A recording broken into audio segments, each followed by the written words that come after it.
Pentecost text is the one where the disciples go out before the crowds and they start talking in all these different languages.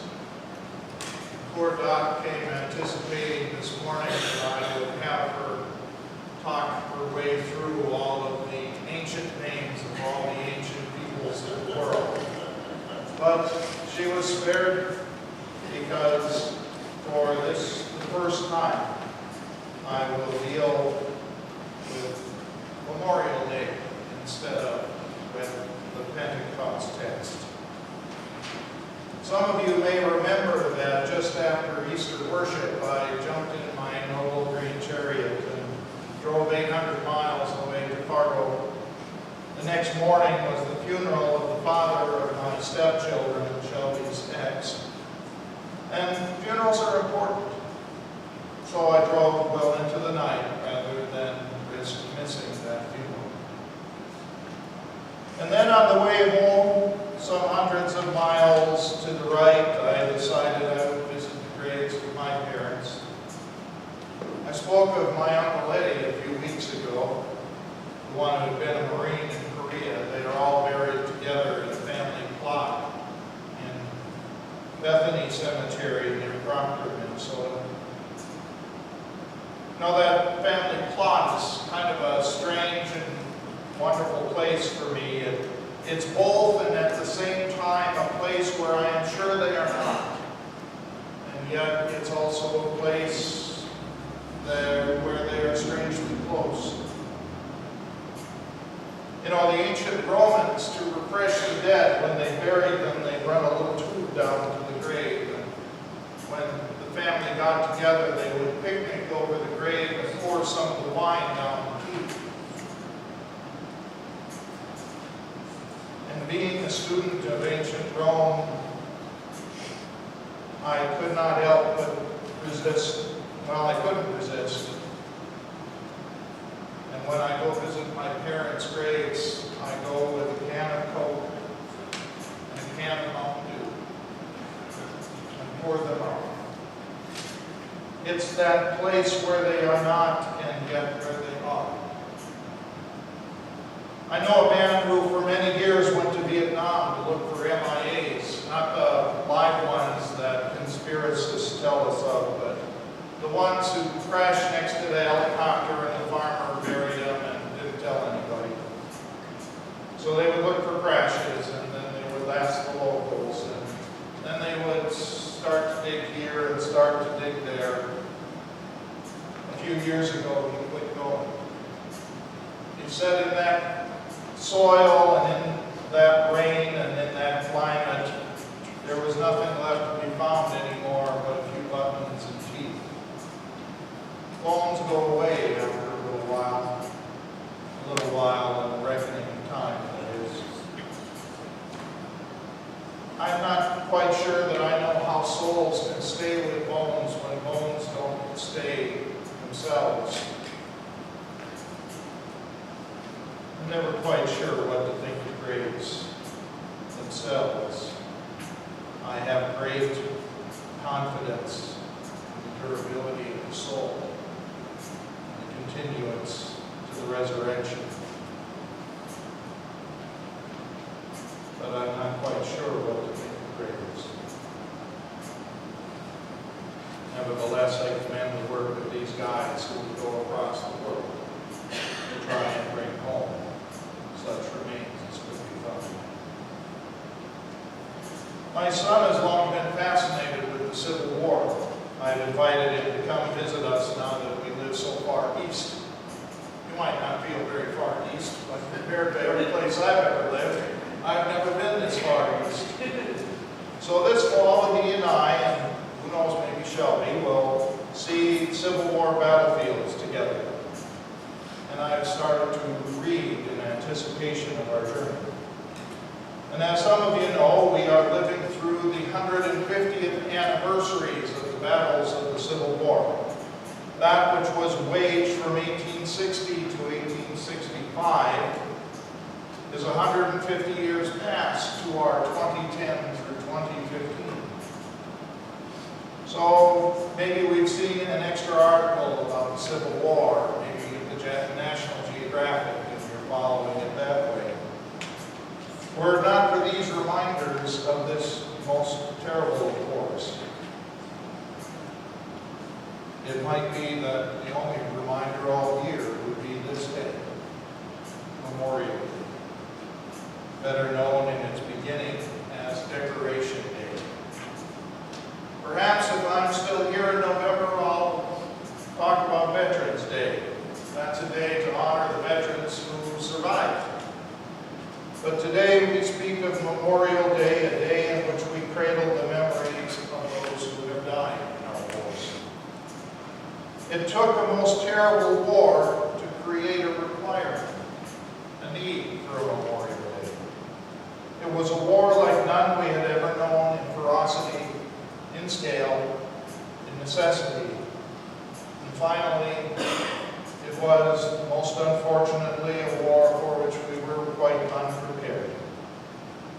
The first battles of the war were of unprecedented size in this continent. And at the end of the day, they yielded up unprecedented casualties. The first battle of Bull Run was waged between nearly 60,000 men and resulted in nearly 1,000 dead and 3,000 wounded. Within a year, the clashing armies doubled in size, but they surpassed themselves in ferocity. Antietam saw double the troops, 130,000, in battle, but they yielded 4 times, not double, the dead. 4,000 dead, 18,000 wounded. But then things changed in the war. They got far worse. The units that fought grew much larger, the casualties grew much larger. In fact, they became inconceivable. At Gettysburg, 165,000 in arms brought death to nearly 9,000 in 3 short days, and wounded over 27,000. And the combatants, well, they were bitter foes. Now, these generals might have gone to school together at West Point. They might even pass letters through the lines under flag of truce. But the soldiers were strangers, and they were engaged solely in the purpose of killing the other soldiers. Perhaps you've seen the photos of the dead on the battlefield after Gettysburg. I thought today I would do PowerPoint again like I did last week, but I just thought that the photographs took away from the message. They were too gruesome. But I can tell you something that maybe you don't know. Those photos of the dead littering the field show only half the dead. You see, the Union buried their dead before those photos were taken. The Confederates were left on the field with the wild hogs and the birds. To retreat from the field was to leave your dead to the mercies of an enemy that was just busy trying to kill you. Neither side had dog tags. A personal letter in a pocket might be the most you could hope for an identification. On the southern side, toward the end of the war, so many troops were barefoot. So many uniforms and rags. If the body of the dead were dressed better than the body of the one walking past, it didn't stay so for long. How was a dead man to be known when even generals were stripped on the field for their pants, for their tunic? One man left his canteen with a wounded man on the field. Before help came, that man died. The burial detail gave the name on the canteen to the body that they had found holding it. The surviving man learned of his death and even read his own obituary. But for the rest of his life, he would visit that grave that bore his name and lay a wreath for the man who could have been him, just as easy as not. In 1864, when Grant became the commander of the Army of the Potomac and Sherman marched to the sea, the whole nature of engagements changed. For years, the armies would gather, they would meet, they would fight sometimes 2 or 3 days and go back to their bases. Months went by between battles, but it was Grant's resolve to destroy the Confederacy, to destroy their army, to destroy their will. Campaigns replaced battles, and the Southerners could barely retreat fast enough to form a new defense, while the Union troops advanced even through the night to engage them the next day. The dead of the South were abandoned to very unsympathetic victors. And the dead of the North were abandoned outright or buried in the most expeditious, shallow, and shoddy fashion by comrades in pursuit of the enemy. It seems ludicrous to us that the nation undertook war, much less a war of this size, without any notion of what it would do with its dead. When the war began, there were no formal graves detailed. The dead were assumed to be cared for by the troops in the field. And they were not cared for if the troops had to advance or retreat. Even at the end of the war, there was still yet no graves detailed. A few forms had been introduced, a few chiding letters from the War Department told commanders, please take better care to mark the graves of the dead. But all those letters ended with the words, when practical, or when circumstances allow. And how often, I must ask, did those circumstances allow? The increase in care for the dead came at the close of the war, which was also when the war became most mobile and most ferocious. When the war finally ended, it was commonplace for Union graves on Southern soil to be defaced, plowed under, or even dug up. What better care should they be expecting when they left their Confederate soldiers on the open field? In response to this, the Union dead were gathered from here, from there, and concentrated in huge cemeteries using federal troops and federal funds. The Confederate dead were not included in this gathering. They had to rely on private societies and states. Alabama, Virginia found money to bury their dead. Before the war, each family cared for its own dead, much as we understand caring for our own dead today. There were rituals to observe. A wife could be expected to mourn for a full year. There was clothing particular to heavy mourning, and particular to full mourning, and particular to half mourning. It could, in fact, be very costly to have someone die just to lay out for the wardrobe that society assumed you would be wearing for the next year.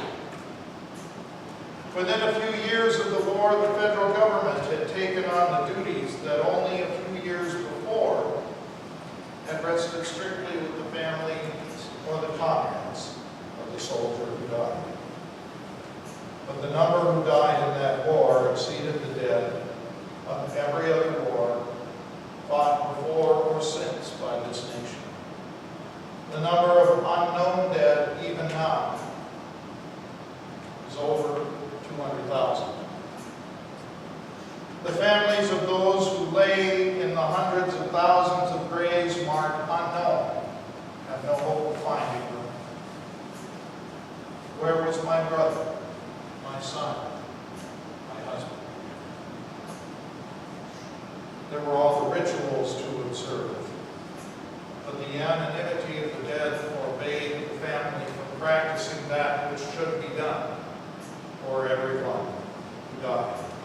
To lack the corpse was to lack the center of all that the family would do for the dead. To meet this crisis of inconceivable numbers of unknown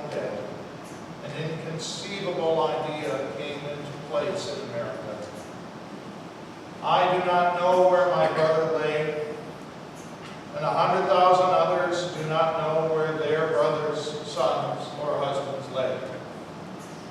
But what if I should care for the grave near me, and do for that grave that which I would have done for my brother, my husband, my son? What if all who mourn a grave unknown should do the same? Would it not be likely then that my brother, wherever he may lay, should be remembered, even as I remember your brother, son, husband, who lay beneath the grass at my feet, unnamed and unknown?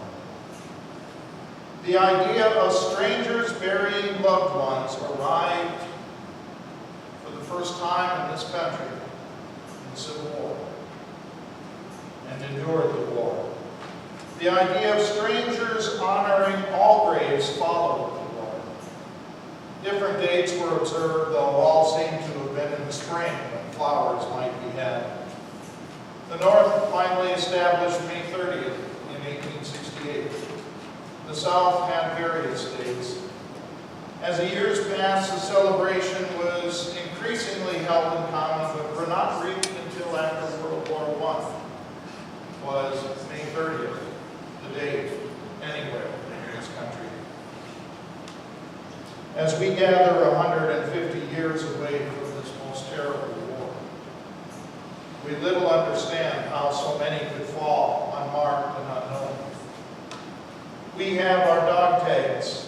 We now even take DNA from every soldier. We're hyper-vigilant in knowing where our soldiers fall.